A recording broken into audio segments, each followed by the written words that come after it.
Você já observou que para entender o funcionamento do corpo humano, os cientistas recorrem a análises microscópicas? Porque daí eles estudam as células, que é considerada a menor parte funcional de um ser vivo. Mas e na geometria? Você sabe quais são essas partes consideradas menores? Então nós vamos estudar o ponto, a reta e o plano, que são considerados elementos primitivos da geometria. Vamos lá? E para você entender melhor o conceito de ponto, reta e plano, eu vou mostrar aqui no cubo a utilidade de cada um, né? Onde que nós podemos visualizar cada um desses elementos. Aí a gente não fica tão preso a definições e olha aqui. E dá para fazer outros exemplos também. Então, se eu observar o cubo, né? Eu tenho essas pontinhas aqui do cubo, que são chamadas de vértices. Então, nós podemos comparar o ponto a cada um dos vértices desse meu cubo. Já nós podemos comparar cada aresta, que é cada risquinho que eu tenho aqui formadinho aqui, cada aresta eu posso relacionar à reta. E cada face aqui do cubo, que é uma face quadrada, eu posso relacionar ao plano. E aí, se você estiver na sala de aula e você observar ao seu redor na sala de aula, você pode observar também esses elementos. O ponto, por exemplo, quando nós temos um ponto literalmente feito no quadro, né? Foi lá e fez um pontinho no quadro. Eu já tenho um ponto, né? Para nós fazermos a relação. Você pode considerar também a linha do seu caderno como sendo uma reta, tá bom?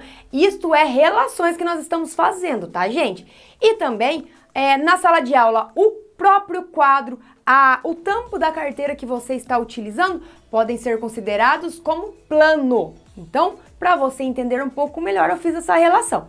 E agora vamos analisar aqui, ó. Então, se nós continuássemos diminuindo, imagina que eu fiz um círculo, um desenho de um círculo para você.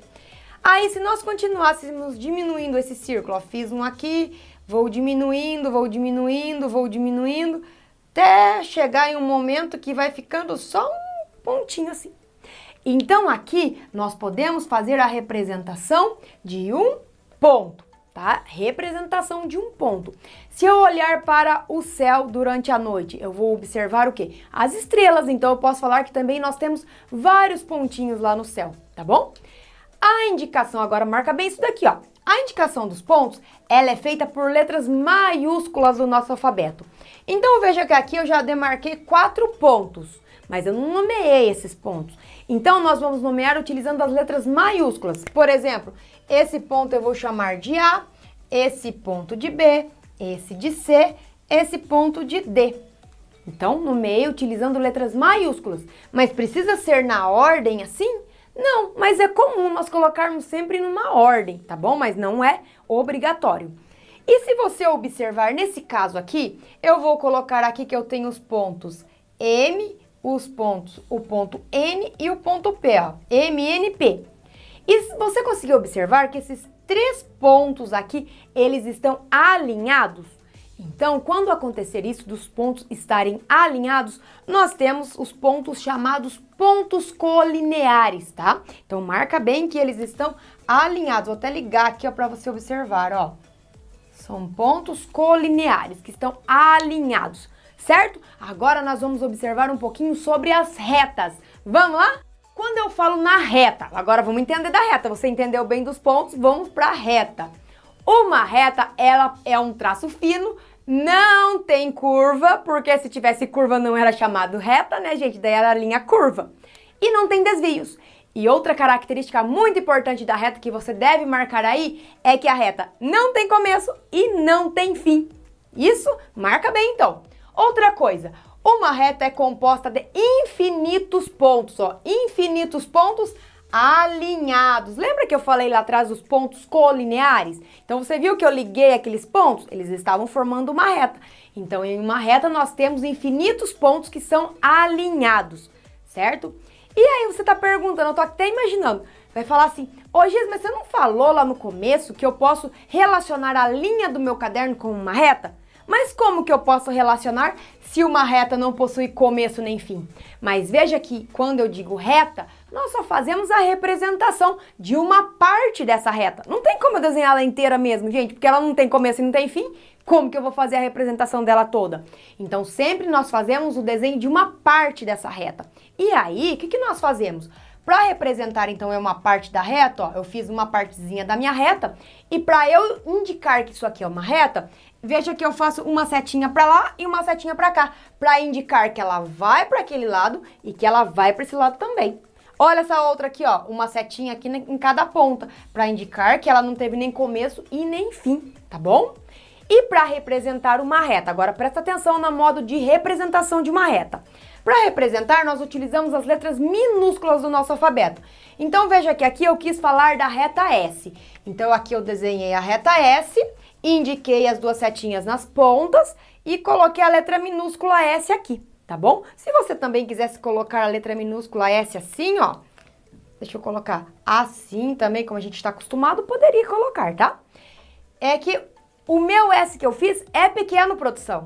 Não é maiúsculo, foi o S pequeno que eu fiz, só que eu fiz diferente. O certo é esse daqui, né? Obrigada, produção. A produção tá me criticando que eu fiz o S maiúsculo, mas era o minúsculo, gente. E aqui, ó, eu fiz a representação da reta R. A reta R também com as duas pontinhas, né? As duas setinhas aqui na ponta e a letra minúscula. Mas existe uma outra forma de eu representar uma reta. Veja aqui. Aqui eu tenho a reta AB. Veja que eu escrevi AB e em cima do AB eu pus a retinha com aquelas duas setinhas do lado, para indicar que é uma reta. Mas aí eu posso representar essa reta utilizando os pontos que contém nessa reta. Então, por exemplo, aqui eu posso marcar que é o ponto AB, porque com 2 pontos, apenas 2 pontos, eu já consigo formar uma reta. Eu sei, uma reta tem infinitos pontos, mas são necessários apenas 2 pontos para se formar uma reta. Se eu faço o ponto A e faço o ponto B e eu ligo os dois, eu fiz uma reta, certo? Então eu também posso representar a reta utilizando os 2 pontos que são dados aqui nela, tá? Então olha as duas formas que nós podemos. E se você quiser saber um pouquinho mais sobre retas, né, como que elas são paralelas, perpendiculares, concorrentes, ou também se você quiser saber sobre segmentos de reta, sobre semi-reta, tudo isso relacionado à reta, eu tenho 2 aulas preparadíssimas explicativas para você. E você encontra os links na descrição, certo? E agora vamos lá falar de plano.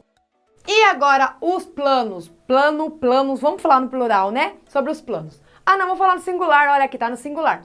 O plano, então, como eu disse lá também que nós já relacionamos, eu relacionei o plano ao quadro da sua professora ou ao meu quadro aqui também, ou o tampo da mesa que você utiliza para estudar. Então, isso nós podemos relacionar ao plano, tá bom? E veja que ele é uma superfície sem limites e também não possui começo ou fim. Então, nós fazemos a representação dele, assim como na reta eu só faço a representação, tá? Os planos são compostos de infinitas retas e, né, por consequência, se tem infinitas retas, ele também tem infinitos pontos. Porque para formar a reta, né, eu preciso de 2 pontos, só para ver se você estava sabendo. E em uma reta eu tenho infinitos pontos. Então, se na reta eu tenho infinitos pontos, no plano eu vou ter infinitos pontos também, certo? E infinitas retas, marca bem isso daí, gente. E como que eu represento? Para representar o plano, nós utilizamos agora letras gregas, minúsculas, tá bom, gente? Por exemplo, a letra grega alfa, a beta, a gama, poderia utilizar a teta e assim por diante. Então, se eu pegar o meu próprio quadro aqui, ele já é a representação de um plano. E aqui eu fiz para vocês o plano alfa. Fiz a representação, delimitei, né, o espaço aqui para fazer a representação, porque, como está escrito ali, ele não tem limites. Aí você fica todo confuso hoje, mas se ele não tem limites, possui começo ou fim, por que que eu fiz a representação? Porque eu não consigo desenhar ela inteira, assim como a reta, eu não consigo desenhar ela inteira numa folha ou no quadro. Então, nós fazemos representações e nós podemos aí relacioná-lo ao tampo da mesa que você estuda, ao quadro, ao chão da sua casa, ao piso da sua casa aí. Então, eles são representados, são relacionados com o nosso plano, certo? E marca bem direitinho aí todas as características do ponto que você já deve ter marcado, das retas e agora dos planos. E não deixe de assistir às aulas da Giz sobre conteúdos relacionados a este. Por quê, né, gente? Você sabe um conteúdo, você vai ter um melhor desempenho ainda no outro, porque você sabe que a matemática é cumulativa. Você precisa de um conteúdo anterior para saber o próximo. Combinado? Não deixe também de se inscrever no canal da Giz e de deixar aquele joinha se você gostou da aula. E compartilhe essa aula com todos os seus colegas. E eu vejo você na próxima aula. Tchau!